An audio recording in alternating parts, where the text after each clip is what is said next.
باب غسل الخلوق 3 مرات من الثياب. قال ابو عاصم اخبرنا ابن جريج اخبرني عطاء ان صفوان بن يعلى اخبره ان يعلى قال لعمر رضي الله عنه ارن النبي صلى الله عليه وسلم حين يوحى اليه کہ یعلا کہتے ہیں حضرت عمر سے ذرا مجھے دکھانا، مجھے بتانا کہ جب نبی صلی اللہ علیہ وسلم پہ وحی نازل ہوتی تو کیا ہوتا ہے. انہوں نے تجسس تھا کہ آپ کی حالت یا کیفیت اس وقت کیسی ہوتی ہے، میں دیکھنا چاہتا ہوں. قال فبينما النبي صلی اللہ علیہ وسلم بالجعرانہ، ایک مرتبہ نبی صلی اللہ علیہ وسلم جعرانہ کے مقام پر تھے. ومعه نفر من اصحابہ، اور آپ کے ساتھیوں کا ایک گروہ تھا. جاءه رجل، ایک شخص آیا. فقال، کہنے لگا، یا رسول اللہ کیف ترى في رجل احرم بعمرۃ، آپ کا کیا خیال ہے اس شخص کے بارے میں کہ جس نے عمرے کا احرام پہنا ہو. وهو متدمخ، اور وہ لتھڑا ہوا ہو، بطیب، خوشبو میں، یعنی اس نے خوب خوشبو لگا رکھی ہو. فسکت نبی صلی اللہ علیہ وسلم، نبی صلی اللہ علیہ وسلم خاموش ہو گئے. ساعتن، کچھ دیر. فجاءه الوحی، آپ پہ وحی آئی. فاشار عمر رضی اللہ عنہ، حضرت عمر نے اشارہ کیا الی یعلا، یعلا کی طرف کہ دیکھو یہ ہے وحی کی کیفیت، کیونکہ انہوں نے کہا تھا کہ مجھے بتائیے. فجاء یعلا وعلی رسول اللہ صلی اللہ علیہ وسلم ثوب، یعلا آئے اور نبی صلی اللہ علیہ وسلم کے اوپر ایک کپڑا تھا. قد اذل به، جس سے آپ پہ سایہ کیا گیا تھا. فادخل رأسہ، تو آپ نے اپنا سر داخل کیا. فاذا رسول اللہ صلی اللہ علیہ وسلم محمر الوجہ، یعنی اس شخص نے، یعلا نے آ کے اس کپڑے کے اندر جھانک کے دیکھا تو نبی صلی اللہ علیہ وسلم کا چہرہ سرخ تھا. وہو یغط، اور ایسا لگ رہا تھا جیسے خراٹے لے رہے ہوں. ثم سری عنہ، پھر آپ کی حالت ختم ہو گئی ہے، یعنی وہ سرخی چہرے کی اور وہ خاص آواز. فقال این الذی سأل عن العمرہ، آپ نے پوچھا کہاں ہے وہ شخص جس نے عمرے کے بارے میں سوال کیا. اب آپ دیکھیں کہ پھر یہاں سے یہ پتا چلتا ہے کہ حدیث کا سورس کیا تھا، وہی تھی، کیونکہ یہ آیت قرآن میں تو آپ نے کہیں نہیں پڑھی. فأتی برجل، تو شخص لایا گیا جس نے سوال کیا تھا. فقال، آپ نے فرمایا، اغسل الطیب، خوشبو دھو ڈال. الذی بک 3 مرات، جو تجھ پہ لگی 3 مرتبہ. وانزع عنک الجبہ، اور یہ چوغا اتار دے. وصنع فی عمرتک ما تصنع فی حجتک، اور کرو اپنے عمرے میں جو تم کرتے ہو اپنے حج میں. قلت لعطا، میں نے عطا سے پوچھا، اراد الانقاء، یعنی آپ نے صفائی کا یا دھونے کا ارادہ کیا تھا. حین امرہ، جب اس کو حکم دیا. ان یغسل 3 مرات، کہ 3 مرتبہ دھو لے. قال نعم، کہتے ہاں. اب اس میں کیا پتہ چلتا ہے کہ آپ نے کیا فرمایا کہ تم 3 دفعہ دھو لو، اور دھونے سے پھر جتنی بھی اتر جائے تو اتر جائے. اور دوسرا کیا ہے، باب الطیب عند الاحرام، احرام پہنتے وقت خوشبو لگانا. وما یلبس، اور جب وہ پہنے. اذا اراد ان یحرم، جب ارادہ کرے کہ احرام باندھے. ویترجل، کنگھی کرے. ویدہن، تیل لگائے. یعنی کیا یہ سب کام درست ہیں. وقال ابن عباس رضی اللہ عنہما یشم المحرم الریحانہ، ابن عباس کہتے ہیں کہ احرام والا خوشبو کا پھول سونگھ سکتا ہے. ریحان خوشبودار پھول کے لیے ہے. وینظر فی المرآۃ، اور شیشہ دیکھ سکتا ہے. وَيَتَدَاوَى بِمَا يَأْكُلُ الزَّيْتَ، اور دوائی لے سکتا ہے جو وہ کھاتا ہے تیل میں سے، وسمن، اور گھی میں سے.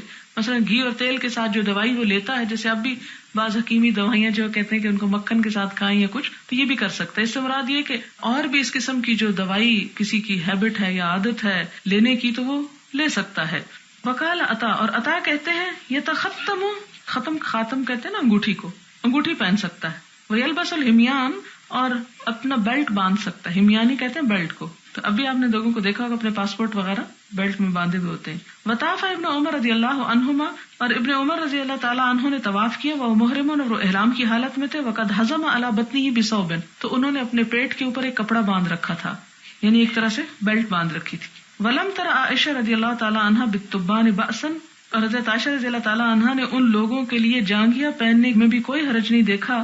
للذین یرحلون ہودجہا، جو ان کے ہودج کو کسا کرتے تھے، یعنی ایسا شخص جو مزدوری کرنے والا ہو. آپ کو معلوم ہے نا کہ وہ اونٹ کی سواری خواتین کے لیے کیسی ہوتی تھی. اور وہ واقعہ بھی یاد کر لیں جب حضرت عائشہ کا ہار گما تھا اور تمام واقعات، اس میں آپ دیکھیں کہ وہ جس طرح ڈولی ہوتی ہے نا ہمارے ہاں جو دلہنوں کو، اب تو وہ نہیں رہی، لیکن یہ ہے کہ شاید کہیں دیکھی ہو آپ نے، ڈولی کی طرح ہی کجاوا بھی نیچے پہلے رکھا جاتا ہے، عورتیں اس پہ بیٹھ جاتی ہیں، پھر کچھ لوگ اٹھا کے اس کو کیا کرتے ہیں، اونٹ پر رکھتے ہیں. اب ایک شخص جس نے احرام پہنا ہو تو ہو سکتا ہے اسے یہ ڈر ہو کہ یہ کجاوا اوپر رکھتے اور اوپر سے نیچے اتارتے کہیں اٹک کے کھل ہی نہ جائے. تو ایسے لوگ احتیاطاً اگر اپنے سطر کو چھپانے کے لیے کوئی اور لباس نیچے سے عذراً پہن لیں تو حضرت عائشہ اس کی اجازت دیتی تھی، وہ کہتی تھی کوئی حرج نہیں ہے. اور اسی سے پھر گھڑی اور اینک اور انگوٹھی یہ سب کچھ اسی میں شامل ہو جاتا ہے. اب اسی طرح یہ ہے کہ اگر کسی کو کوئی دوا کھانی ہے تو بھی، لگانی ہے تو بھی. پھر اسی طرح اگر کسی کا ناخن ٹوٹ جاتا ہے تو اس ناخن کو اتارا جا سکتا ہے، یہ نہیں کہ وہ لٹکا رہے اور انسان اذیت اٹھاتا رہے. پھر اسی طرح یہ ہے کہ دانت نکلوانا ہو، اگر کسی کو تکلیف ہو جائے تو وہ بھی نکلوا سکتا ہے. اسی طرح نہا سکتا ہے، کپڑے چینج کر سکتا ہے. حدثنا محمد بن یوسف حدثنا سفیان عن منصور عن سعید بن جبیر قال کان ابن عمر رضی اللہ عنہما یدہن بالزیت، کہ ابن عمر جو تھے وہ تیل لگاتے تھے. فذکرتہ لابراہیم، میں نے ابراہیم سے اس کا ذکر کیا نخی سے. فقال ما تصنع بقولہ، تو انہوں نے کہا کہ تم ان کی بات کو کیا کرو گے. حدثني الاسود عن عائشہ رضی اللہ عنہا قالت کانی انظر الى وبیس الطیب فی مفارق رسول اللہ صلی اللہ علیہ وسلم. یعنی تم ابن عمر کی بات کرتے ہو، دیکھو حضرت عائشہ کی روایت ہے میرے پاس جس میں وہ کہتی ہیں کہ گویا کہ میں دیکھ رہی ہوں حضور صلی اللہ علیہ وسلم کی خوشبو کے نشان ان کی مانگ میں. مفارق مانگ، وہ محرمن، اور وہ احرام کی حالت میں تھے. اچھا، اب یہ ہے کہ ایک میں آپ نے منع کیا اور دوسرے میں آپ نے لگایا اور لگانے کی اجازت دی. کہتے ہیں کہ یہ جو پہلی حدیث ہے یہ 8 ہجری کا واقعہ ہے اور دوسری 10 ہجری کا، یعنی حجۃ الوداع میں آپ نے خوشبو لگائی. اس لیے کہتے ہیں کہ جو عمل آپ کا بعد کا تھا وہ حجت ہے اور جو پہلے کا تھا وہ چھوڑ دیا جائے گا. یعنی نیت کرنے سے پہلے جو خوشبو لگائی جاتی ہے اگر وہ جسم پر ٹھہر جائے تو اس میں حرج نہیں ہے. احرام پہننے کے بعد خوشبو نہیں لگا سکتے. حدثنا عبداللہ بن یوسف اخبرنا مالک عن عبد الرحمن بن القاسم عن ابیہ عن عائشہ رضی اللہ عنہا زوج النبی صلی اللہ علیہ وسلم قالت کنت اطیب رسول اللہ صلی اللہ علیہ وسلم الاحرامی. حضرت عائشہ کہتی ہیں میں خوشبو لگاتی تھی نبی صلی اللہ علیہ وسلم کو احرام کے لیے. حین یحرم، جب احرام باندھتے تھے، ولحلہ، اور اسی طرح کب خوشبو لگاتی تھی جب آپ احرام کھولتے تھے، قبل ان یطوف بالبیت، اس سے پہلے کہ آپ طواف زیارت کریں. حج کا دوسرا بڑا رکن ہے نا طواف زیارت. تو اس سے کیا پتہ چلتا ہے کہ احرام کا آدھا حصہ کب کھل جاتا ہے، یعنی باقی مناسک حج ادا کرنے کے بعد طواف سے پہلے. اور پوری طرح حلال انسان کب ہوتا ہے، جب وہ طواف بھی کر چکا ہوتا ہے. باب من احل ملبدن، ملبد کہتے ہیں اس شخص کو جو اپنے بال جما لے، یعنی تیل کے ساتھ، یا جیسے اس زمانے میں لوگ جو تھے گوند لگا کے چپکا لیتے تھے، یا اسی طرح کوئی اور چیز. اب بھی بہت ساری چیزیں ہیں جن سے آپ بالوں کو سیٹ کر سکتے ہیں، مختلف سمتوں پہ ٹھہرا سکتے ہیں.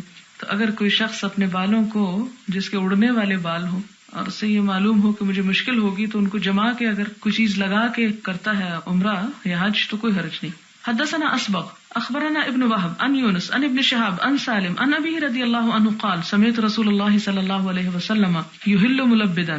وہ کہتے ہیں کہ میں نے نبی صلی اللہ علیہ وسلم کو بال جمائے ہوئے لبیک پکارتے دیکھا. باب الاحلال عند مسجد ذی الحلیفہ. حدثنا علی بن عبد الله حدثنا سفیان حدثنا موسى بن عقبہ سمعت سالم بن عبد الله قال سمعت ابن عمر رضی اللہ عنہما وحدثنا عبد الله بن مسلمہ عن مالک عن موسى بن عقبہ عن سالم بن عبد الله انه سمع اباه يقول ما احل رسول اللہ صلی اللہ علیہ وسلم الا من عند المسجد، یعنی مسجد ذی الحلیفہ. باب ما لا يلبس المحرم من الثياب، محرم کون سے کپڑے نہیں پہن سکتا. ما لا، جو نہیں، يلبس پہنے گا، المحرم محرم، من الثياب کپڑوں میں سے. حدثنا عبداللہ بن یوسف اخبرنا مالک عن نافع عن عبداللہ بن عمر رضی اللہ عنہما ان رجلا قال یا رسول اللہ ما يلبس المحرم من الثياب. آپ صلی اللہ علیہ وسلم سے پوچھا گیا، ایک شخص نے آ کے پوچھا کہ محرم کون سا لباس پہنے گا. قال رسول اللہ صلی اللہ علیہ وسلم، نبی صلی اللہ علیہ وسلم نے فرمایا لا يلبس القمص، قمیصیں نہیں پہنے گا، ولا الامائم، اور نہ امامہ، ولا السراویلات، نہ شلوار، ولا البرانس، اور نہ برنس یعنی اوپر کا کوٹ، ولا الخفاف، اور نہ موزے، الا احد، مگر ایک، لا یجد النعلین، کہ اگر وہ نہ پائے کیا، جوتیاں، تو وہ کیا کرے گا، فیلبس خفین، تو خفین پہن لے گا، یعنی موزے پہن لے گا. کس طرح پہنے گا، ولیقطعہما اسفل من الکعبین، ٹخنوں کے نیچے تک ان کو کاٹ ڈالے گا. یعنی جیسے جراب ہے تو اگر اس کو ٹخنے کے نیچے والے حصے تک صرف رکھا جائے، جیسے کھلے شوز ہوتے ہیں اور بعض اوقات ایسی جرابیں ملتی بھی ہیں، اگر اسی طرح موزے وغیرہ ہیں تو وہ بھی پہن سکتے ہیں. یعنی اصل بات یہ ہے کہ ٹخنے ننگے ہونے چاہیے. ولا تلبسوا من الثياب شيئا، اور نہ پہنو کپڑوں میں سے کوئی چیز مسہ ہو کہ مس کیا اس کو زعفران نے، او ورسن، یا ورس، یہ بھی خوشبو کا نام ہے. یعنی جسم پہ خوشبو لگا سکتے ہو لیکن احرام کے کپڑے کو خوشبو نہ لگاؤ یا اسے کلر نہ کرو، کیونکہ زعفران سے رنگا بھی جاتا تھا. لیکن یہ عورتوں کے لیے نہیں، مردوں کے لیے. باب الرکوب والارتداف فی الحج، سواری پر حج کرنا اور سواری پہ ایک دوسرے کے ساتھ بیٹھنا، جیسے ردیف ہو کر، ارتداف مانا ہے. حدثنا عبداللہ ابن محمد، یعنی آگے پیچھے ہو کے بیٹھنا. حدثنا وہب ابن جریر حدثنا ابی عن یونس الایلی عن الزہری عن عبید اللہ ابن عبداللہ عن ابن عباس رضی اللہ عنہما ان اسامہ رضی اللہ عنہ کانا ردف رسول اللہ صلی اللہ علیہ وسلم من عرفۃ الی المزدلفہ. اسامہ جو تھے حضرت زید کے بیٹے، جو آپ کو بہت پیارے تھے، وہ نبی صلی اللہ علیہ وسلم کے پیچھے بیٹھے ہوئے تھے یا ساتھ بیٹھے ہوئے تھے عرفات سے مزدلفہ جاتے وقت. ثم اردف الفضل من المزدلفہ الی منی، اور پھر فضل بن عباس جو تھے وہ مزدلفہ سے منی تک ساتھ بیٹھے. قال فکلاہما قال، دونوں کہتے ہیں لم یزل النبی صلی اللہ علیہ وسلم یلبی، کہ نبی صلی اللہ علیہ وسلم مسلسل لبیک پڑھتے رہے، حتی رما جمرۃ العقبہ، یہاں تک کہ آپ نے جمرہ عقبہ پر کنکریاں ماری. باب ما یلبس المحرم من الثياب والأردية والأزر ولبست عائشة رضی اللہ عنہا الثياب المعصفرة وهي محرمة. باب ما کیا یلبسو پہنے گا المحرم و محرم من الثياب کپڑوں میں سے والاردیۃ اور ردا کی جمع ہے اردیہ چادریں والازر اور ازار کی جمع ہے ازر یعنی کون سے کپڑے پہنے چادر یا ازار. ولبست عائشہ حضرت عائشہ نے پہنا الثياب المعصفرہ وہ کپڑے جو کسم سے رنگے ہوئے تھے.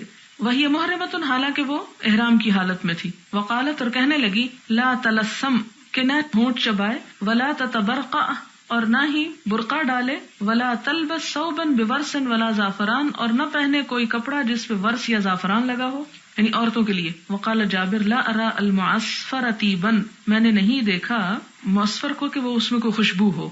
ولم ترى عائشة بأسا بالحلی حضرت عائشہ احرام کی حالت میں زیور پہننے میں کوئی حرج نہیں سمجھتی تھی. والثوب اور کپڑا الاسودی سیاہ رنگ کا والموردی اور گلابی رنگ کا والخف اور موزہ للمرأتی عورت کے لیے عورت موزے بھی پہن سکتی ہے سیاہ یا گلابی کپڑے بھی جسے ہم گھر کے کلرڈ کپڑے پہنے ہوتے ہیں وہ بھی پہن سکتی ہے زیورات بھی پہن سکتی ہے. وقال ابراہیم لا بأس ان يبدل ثيابه ابراہیم لخی کہتے ہیں کہ کوئی حرج نہیں اگر محرم اپنا لباس تبدیل کر لے یعنی احرام کی حالت میں کپڑے چینج کر لے کیونکہ ہمارے ہاں تو یہ سمجھا جاتا ہے کہ جو کپڑا ایک دفعہ جسم پہ لگ گیا وہ دوبارہ اتر نہیں سکتا جب تک احرام کھلے نا. ان کے خیال میں احرام باندھنے کا مطلب ہے اپنے آپ کو باندھ لو جبکہ اصل چیز نیت ہے اور اپنے آپ کو روکے رکھنا کچھ مخصوص چیزوں سے.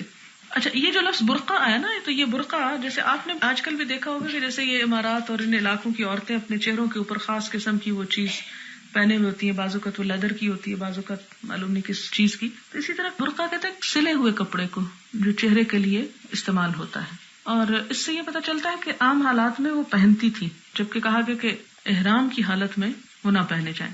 حدثنا محمد بن ابي بكر المقدمي حدثنا فضيل بن سليمان قال حدثني موسى بن عقبة قال اخبرني كريب عن عبد الله بن عباس رضي الله عنهما قال انطلق النبي صلى الله عليه وسلم من المدينة نبی صلی اللہ علیہ وسلم مدینہ سے چلے بعد ما ترجل ودهن جب آپ نے کنگھی کی تیل لگایا ولبس ازارہ اپنا تیبند باندھا ورداہ چادر ڈالی ہوا واصحابہ آپ نے بھی اور آپ کے ساتھیوں نے. فلم ينهى عن شيء اور آپ نے نہ روکا کسی بھی چیز سے من الأردية والأزر چادروں اور تیبند وغیرہ سے تلبسو کے پہنے جائیں الا المزعفرۃ مگر زعفران کے ساتھ التي ترد علی الجلد کہ وہ جو جلد پر بھی گر رہی ہو جس طرح ہم بعض اوقات رنگتے ہیں نا وہ ڈال کے اس میں چمک اور ابرک تو وہ اس کا کیا ہوتا ہے کہ آپ پہنے ہوئے ہو تو آپ کے جسم پہ بھی چمک آ جاتی. تو اسی طرح زعفران سے اس طرح رنگا جاتا تھا کہ وہ زعفران گرتا رہتا تھا جسم پر. کا ایسا کپڑا نہ رنگا ہو کہ جس کا رنگ اتر کے یہ خوشبو جسم کو بھی لگ رہی ہو. پھر کیا فرمایا فاصبح بذی الحلیفہ پھر ذی الحلیفہ میں آپ نے صبح کی رکب راحلتہ اور وہاں پر آپ اپنی اونٹنی پہ سوار ہوئے حتی استفا علی البیضاء یہاں تک کہ وہ بیضاء پر آپ کو لے پہنچی. احل ہوا واصحابہ تو آپ نے عمرہ کا احرام پہنا یا احرام باندھا یا احرام کی نیت کی. ہوا واصحابہ آپ اور آپ کے ساتھیوں نے. وقلد بدنتہ اور قلادہ ڈالا کس کو اپنی اونٹنی کو. یہ کیوں قلادے ڈالتے تھے نشان کے طور پر کہ یہ ہدی ہے کعبہ کی طرف جانے والی. وذالک لخمس بقین من ذی القعدہ اور یہ کب تھا 25 تاریخ کو ذی القعدہ کی. فقدم مکہ لاربع لیال آپ جب پہنچے مکہ میں تو کیا ہو گیا تھا ذو الحج کے 4 دن گزر چکے تھے.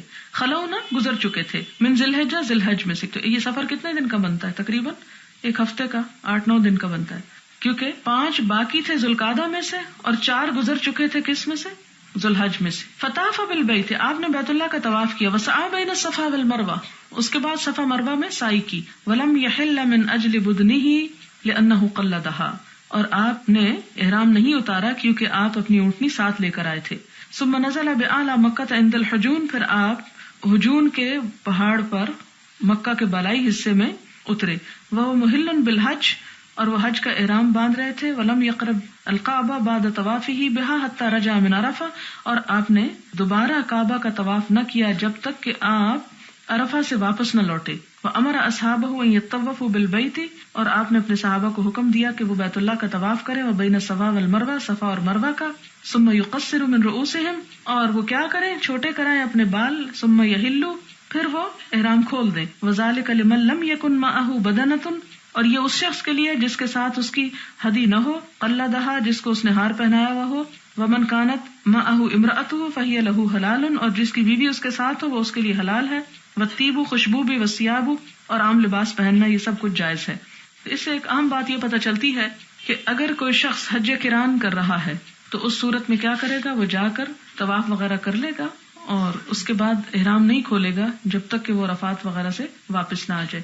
جب وہ واپس آئے گا تو اس کے بعد وہ پھر طواف کر کے اور سعی کر کے پھر احرام کھولے گا. لیکن آپ صلی اللہ علیہ وسلم صحابہ کرام کو کیا حکم دیا کہ جا کے عمرہ کر لے، عمرہ کر کے احرام کھول دے اور پھر دوبارہ احرام پہن کے حج کر کے دوبارہ حلال ہو. باب من بات بذی الحلیفۃ، باب من باتا جس نے رات گزاری بذی الحلیفۃ ذو الحلیفہ میں، حتی اصبح یہاں تک کہ صبح ہو گئی. قالہ ابن عمر رضی اللہ عنہما عن النبی صلی اللہ علیہ وسلم، ابن عمر رضی اللہ تعالی عنہ نے یہ بات نبی صلی اللہ علیہ وسلم سے روایت کی ہے.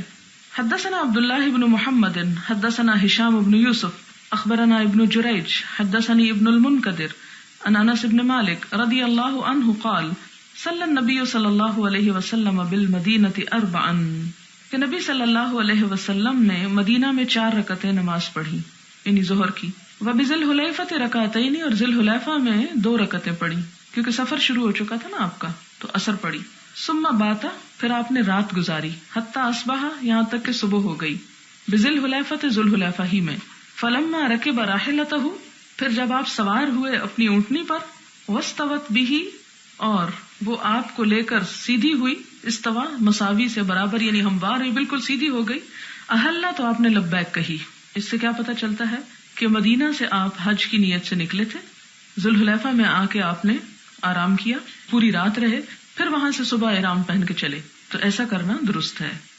حدثنا قتیبہ حدثنا عبد الوہاب حدثنا ایوب عن ابی قلابہ عن انس بن مالک رضی اللہ عنہ ان النبی صلی اللہ علیہ وسلم صلی الظہر بالمدینۃ اربعا، کہ نبی صلی اللہ علیہ وسلم نے مدینہ میں ظہر کی نماز 4 رکعتیں پڑھی. وصلی العصر بذی الحلیفۃ رکعتین، اور عصر کی نماز ذو الحلیفہ میں 2 رکعتیں پڑھی. قال واحسبہ بات بہا حتی اصبح، اور میں سمجھتا ہوں کہ انہوں نے وہاں رات گزاری یہاں تک کہ صبح ہو گئی. باب رفع الصوت بالاحلال، رفع الصوت آواز بلند کرنا، بالاحلال لبیک کہتے ہوئے، تلبیہ پڑھتے ہوئے، یعنی اونچی آواز سے پڑھنا چاہیے، یا ابتدا میں جب آپ نیت کریں تو پکار کے کریں تاکہ پتہ چلے سب کو کہ شروع ہو گیا. حدثنا سلیمان بن حرب حدثنا حماد بن زید عن ایوب عن ابی قلابۃ عن انس رضی اللہ عنہ قال صلی النبی صلی اللہ علیہ وسلم بالمدینۃ الظہر اربعا، کہ نبی صلی اللہ علیہ وسلم نے مدینہ میں ظہر کی 4 رکعتیں پڑھی. والعصر بذی الحلیفۃ رکعتین، اور عصر ذو الحلیفہ میں 2 رکعتیں. وسمعتهم یصرخون بہما جمیعا، اور میں نے ان کو سنا کہ بلند آواز سے پکار کر ان دونوں کا نام لے رہے تھے، یعنی حج اور عمرہ مراد ہے یہاں، بہما سے مراد حج اور عمرہ، یعنی لبیک حجا و عمرتن. یہ اس لیے کہ اس سے یہ پتہ چلتا ہے کہ ان کی نیت کیا تھی. اگر کوئی شخص صرف عمرے پہ جا رہا ہے تو لبیک عمرتن، اگر صرف حج کرنے جا رہا ہے تو لبیک حجن، اور اگر دونوں ہی کا ارادہ ہے تو لبیک حجن و عمرتن. باب التلبیتی، یعنی تلبیہ لبیک پڑھنا. حدثنا عبداللہ بن یوسف اخبرنا مالک عن نافع عن عبداللہ بن عمر رضی اللہ عنہما ان تلبیۃ رسول اللہ صلی اللہ علیہ وسلم، کہ نبی صلی اللہ علیہ وسلم کا تلبیہ پکارنا کیا تھا؟ لبیک اللہم لبیک، حاضر ہوں اے رب حاضر ہوں. لبیک لا شریک لک لبیک، حاضر ہوں نہیں تیرا کوئی شریک، حاضر ہوں. ان الحمد، یقیناً حمد و ثنا، تعریف، والنعمت، اور نعمت، لک تیرے ہی لیے ہے، والملک، اور بادشاہت، لا شریک لک تیرا کوئی شریک نہیں. حدثنا محمد بن یوسف حدثنا سفیان عن الاعمش عن عمارہ عن ابی عطیۃ عن عائشہ رضی اللہ عنہا قالت انی لاعلم کیف کان النبی صلی اللہ علیہ وسلم یلبی. حضرت عائشہ کہتی ہیں کہ میں جانتی ہوں کہ نبی صلی اللہ علیہ وسلم کس طرح تلبیہ پڑھا کرتے تھے. کیسا تھا؟ لبیک اللہم لبیک، لبیک لا شریک لک لبیک، ان الحمد والنعمت لک. حضرت عائشہ کی روایت میں والنعمت لک تک ہے، اس کا مطلب ہے کہ مختصر پڑھنا بھی جائز ہے. تابع ابو معاویہ عن الاعمش وقال شعبہ اخبرنا سلیمان سمعت خیثمہ عن ابی عطیہ سمعت عائشہ رضی اللہ عنہا. باب التحمید والتسبیح والتکبیر قبل الاحلال، یعنی لبیک کہنے سے پہلے الحمدللہ، سبحان اللہ اور اللہ اکبر کہنا. عند الرکوب علی الدابۃ، سواری پر سوار ہوتے وقت، یعنی لبیک سے پہلے الحمدللہ، سبحان اللہ، اللہ اکبر، یعنی جب سواری پہ بیٹھے تو یہ پڑھ لیں. حدثنا موسى بن اسماعیل حدثنا وہیب حدثنا ایوب عن ابی قلابۃ عن انس رضی اللہ عنہ قال صلی رسول اللہ صلی اللہ علیہ وسلم ونحن معه بالمدینۃ الظہر اربعا والعصر بذي الحليفة ركعتين ثم بات بها حتى أصبح ثم ركب حتى استوت به على البيداء حمد الله وسبح وكبر.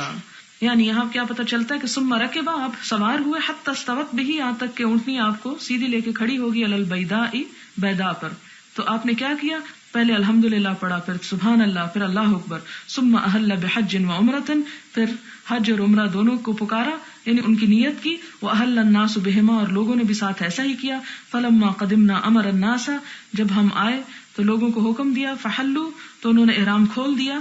حلو حلال ہو گئے، یعنی احرام کھول دیا، حرام کا اپوزٹ ہے یہ. حتی کان یوم الترویہ، یہاں تک کہ ترویہ کا دن آ گئے، یعنی 8 تاریخ ذو الحج کی. احلوا بالحج، تو انہوں نے پھر دوبارہ سے حج کا احرام باندھا. قال ونحر النبی صلی اللہ علیہ وسلم بدنات بیدہ قیاما، اور نبی صلی اللہ علیہ وسلم نے اونٹ قربان کیے اپنے ہاتھ سے، قیاما، جبکہ وہ کھڑے تھے. وذبح رسول اللہ صلی اللہ علیہ وسلم بالمدینہ کبشین، اور مدینہ میں آپ صلی اللہ علیہ وسلم نے 2 مینڈھے ذبح کیے، املحین، چتکبرے. قال ابو عبداللہ، ابو عبداللہ کہتے ہیں یعنی امام بخاری، قال بعضهم هذا عن ایوب عن رجل عن انس، یعنی حج کے موقع پہ آپ نے اونٹوں کی قربانی دی، لیکن مینڈوں اور بکروں وغیرہ کی کہاں دی؟ مدینہ میں، یعنی اسی سال نہیں جبکہ آپ حج پہ نہیں آئے تھے، ان سالوں کی بات ہے.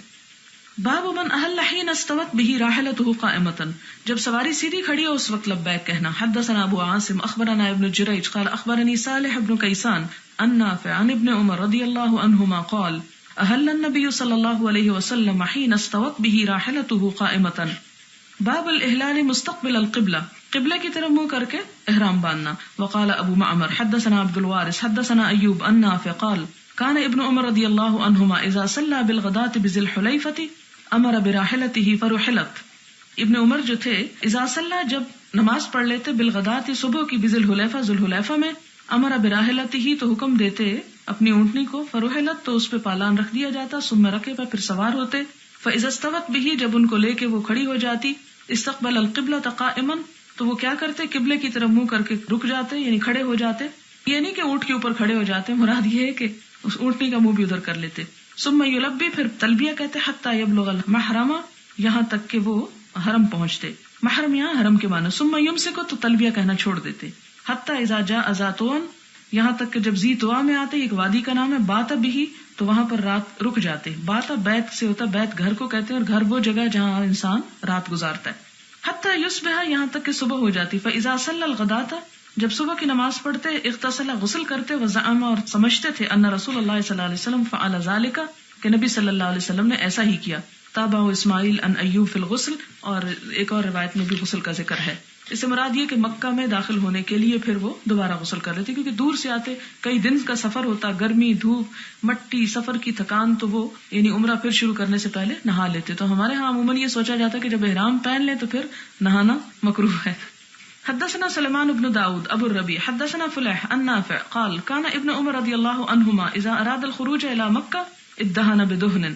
ابن عمر جو تھے مکہ جانے کا جب ارادہ کرتے تو کیا کرتے؟ تیل لگاتے. لیس له رائحۃ طیبہ، جس کی اچھی خوشبو نہ ہوتی، یعنی جس میں خوشبو نہ ہوتی. ثم یأتی مسجد الحلیفہ، پھر ذی الحلیفہ میں آتے، یعنی اس کی مسجد میں آتے. فیصلی ثم یرکب، نماز پڑھ کر سوار ہوتے. وإذا استوت به راحلته قائمة احرما، یعنی جب اونٹنی کھڑی ہو جاتی تو پھر تلبیہ پڑھتے. ثم قال هكذا رأيت النبي صلی اللہ علیہ وسلم يفعل، اور پھر انہوں نے کہا کیا کہ اسی طرح میں نے نبی صلی اللہ علیہ وسلم کو کرتے دیکھا. باب التلبیۃ اذا انحدر فی الوادی، جب وادی کی طرف اترے، انحدر کا مطلب اوپر سے نیچے آنا، تو اس وقت تلبیہ پڑھنا. یعنی کوئی چڑھائی آئے یا اترائی آئے تو اس وقت تلبیہ پڑھا جائے. لیکن یہ ہے کہ مثلاً اب تو سڑکیں بن گئی نا، تو اس وقت تو اونٹنیوں کے اوپر سفر ہوتا تھا، اور وہ سفر جو تھا اس میں راستے میں بعض اوقات نیچے کو کھڈے کی طرف جانا ہوتا، کیونکہ لیول راستے نہیں تھے. تو میں کہ خاص طور پر جب نیچے کی طرف اونٹی جا رہی ہوتی تھی تو وہ تلبیہ پڑھ رہے ہوتے تھے. حدثنا محمد بن المثنى قال حدثني ابن عدي عن ابن عون عن مجاهد قال كنا عند ابن عباس رضي الله عنهما فذكروا الدجال انه قال مكتوب بين عينيه كافر. ابن عباس سے یہ روایت ہے کہ لوگ ان کے پاس بیٹھے ہوئے تھے تو لوگوں نے دجال کا ذکر کیا کہ حضور صلی اللہ علیہ وسلم نے فرمایا تھا کہ مکتوب لکھا ہوا ہے بین عینیہ، اس کی 2 آنکھوں کے درمیان کیا لکھا ہوا ہے؟ کافر، کہ وہ کافر ہے. یعنی دجال کی 2 آنکھوں کے بیچ میں گویا پیشانی پر لکھا ہوگا کافر. فقال ابن عباس کہتے ہیں لم اسمعہ، میں نے یہ نہیں سنا، ولکنہ قال، لیکن آپ نے یہ فرمایا تھا کہ اما موسیٰ کانی انظر الیہ جہاں تک موسیٰ علیہ السلام کا تعلق ہے، گویا کہ میں ان کی طرف دیکھ رہا ہوں اذا انحدر فی الوادی یلبی، کہ وہ جب وادی میں اترتے ہیں تو تلبیہ پڑھتے ہیں. یہاں کہا جاتا ہے کہ اصل میں عیسیٰ علیہ السلام ہیں مراد، کیونکہ دجال کو عیسیٰ علیہ السلام ہی قتل کرے.